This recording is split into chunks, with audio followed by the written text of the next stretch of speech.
Hey, I'm Tessa Violet, and you're on Rock Forever magazine. Hey guys, it's Tori from Rock Forever magazine, and I am here right now with Tessa Violet. How are you doing? Doing great. Thanks for having me. Absolutely, and we are at Playlist Live 2015, and I feel like you've been here since the beginning, haven't you? You've been coming to Playlist every year. This year, this is the 5th Playlist in Orlando, and this year they gave us little plaques if you've been to all 5 years, and a picture from the first one. It's like, oh, I remember that. This one's at the... this is the hotel that the first one was at, and there hasn't been any in between, and it's been funny walking around being like, wow, I can remember being 20 here. Yeah, I know. I've been walking down the halls, I'm like, I remember when the first place was here, and like this happened here, this happened here. Yeah. It's crazy. So now that you have this trophy kind of thing, I feel like that's something to add to your resume. You're an award winner at Playlist. Yep. Thank you. All 5 years I have attended. Now, we are going to do some finished sentence questions for you. Cool. Ready to go? Yes. All right. Now, the most played song in your music library is... Oh, gosh. I think it's probably a Wonder Girls song, K-pop, or it's Toxic by Britney Spears, or it's I Knew You Were Trouble by Taylor Swift. It's one of those. All good choices. The Wonder Girls, I have never heard anybody say they listen to them, so that's really cool. Yeah. I mean... You're into K-pop stuff? I was very into it in like 2010. Yeah. And I haven't been in recent years, but in 2010 I listened to Nobody But You like 500 times. Nobody but you. Oh, the jam right there. Yeah. And our next one, the craziest fan experience happened when? Let me think. Lately, this is the first year that I've started to recognize people and have name recall, that's pretty crazy for me. Impressive. And it's been really enjoyable to be able to be like, hey, I remember you. I met you at this point. Yeah. Because it's easy to sort of be like, oh, I meet so many people, sorry. Which is true, I can't remember everyone. But it's been really fun this year to be able to remember people's names and remember interactions. Yeah. Favorite viral video is... I know they're supposed to come to mind, but I want to pick a good one, you know? Yes. I love Charlie Bit My Finger. Yes. Taking it back. Classic. Definitely a classic. And last one here. If you could trade places with any other YouTuber, it would be?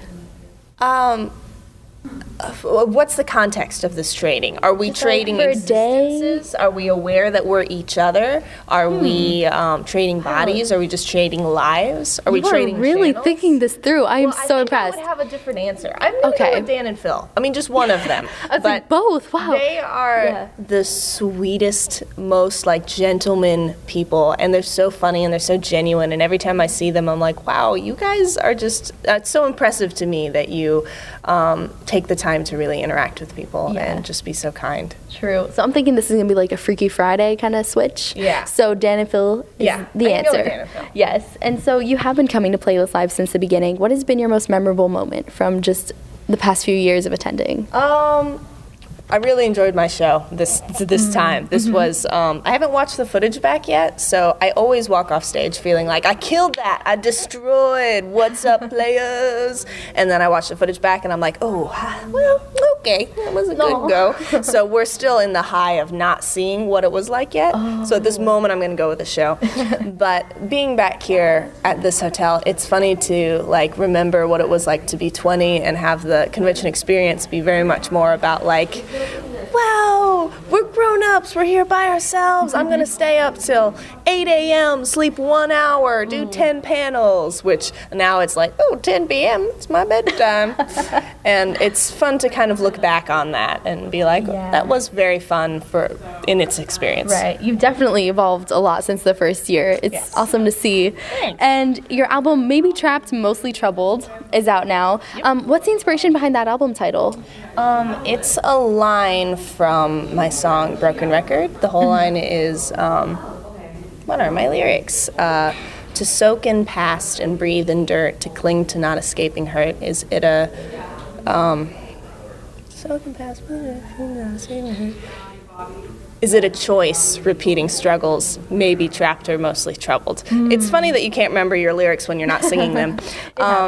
And sort of, my thinking for a lot of that time was kind of coming to realize that a lot of the stuff that I felt trapped in was a choice I was making, and realizing that inaction is a choice too. Yeah. And that song specifically is talking about a boy and thinking, I'm so obsessed, I'm so heartbroken, I'll never get over this, and realizing that the decision to like think about him before I go to bed every night is a decision. Right. And is it that I'm trapped, or is it that my perception of the situation is a little warped? Maybe trapped, mostly troubled. That is so interesting. That's so deep. I did not see that coming. That's a great explanation.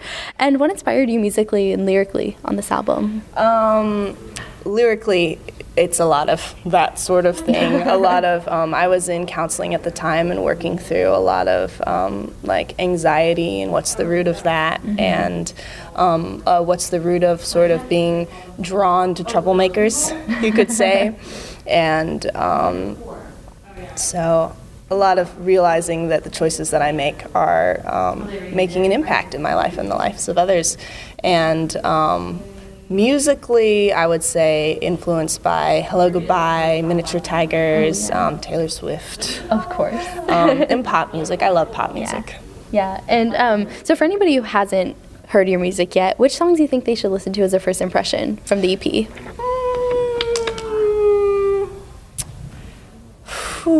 I guess I would say Broken Record is the one that sort of is both a little bit like quirky, but also definitely pop. My album kind of goes from very, very pop, like Sorry, I'm Not Sorry and Make Me a Robot, to sort of folky. The last record was just, we recorded it live, the three of us, and my producer was playing, he's a drummer, and he was doing this to do sort of a beat, and then we had a guitar player, Chris, and it's sort of a spectrum, but I would say Broken Record's probably what's all of it. Very cool. And we got to talk about your YouTube videos a little bit. We are at a YouTube convention after all. And, you know, you've been a YouTuber for a very long time, almost 8 years, coming up soon. So what is it like for you to look back at your old videos now? What is your reaction to that? Well,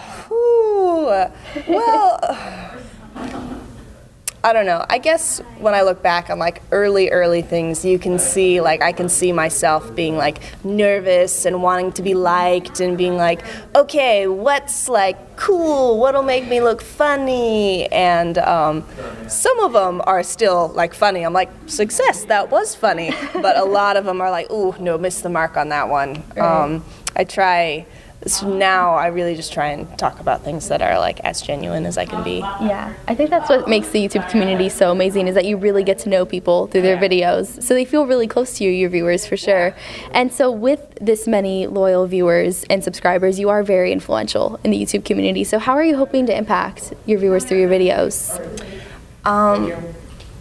If there's one message that I would want to tell people who are watching me, it's that their worth is not dependent on the way they look or the things they do or what's happened to them or what they struggle with, but they have inherent, infinite value in just being a person, and to learn to love themselves and to learn to love other people and to serve, I think.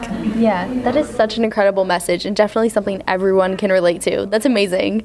And so what are your plans right after Playlist Live? What's coming up after this for you? My good friend Shauna Housen, who I met through YouTube, she's Nana Lou, is coming back with me to Nashville. So we're going to make hang times like, whoa. I'm going to bring her to all my favorite coffee shops, which of course she doesn't drink coffee, but she's got to at least see them. Convert her, right?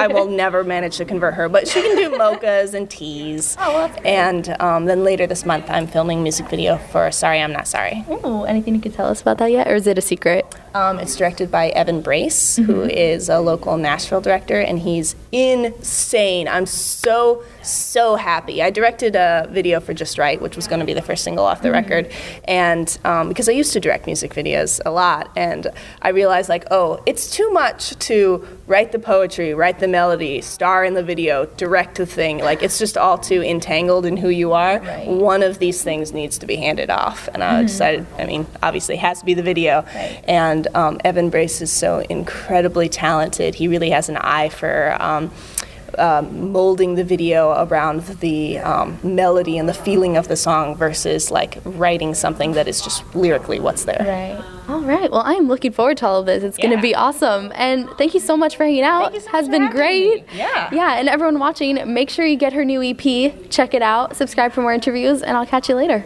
Bye.